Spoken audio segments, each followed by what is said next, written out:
Yan. Meron kaming bed. Head east, then turn left. Bed. Naka-bed ang aming car. Mommy, what's the shape? What shape in Tagalog? Shape. Hugis. Yung hugis ilagay sa hugis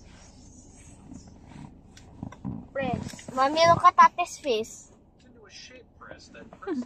Like, I don't know to her what she did. Yung hugis. We have bed inside the car, and we have a lot of what do you call this things at the back. Oh, yan, oh, look at this, oh, look at that. We have bed.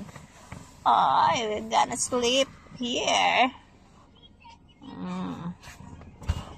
Oh, number 4 really would fit you. Hi, ate. Hi. Oh, Mirang, open the light, Number turn 4 on here the will light. fit you.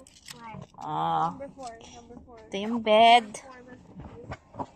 Number 4 will fit you actually. Number 4 will fit you actually. My bed, sure. Oh. number 5.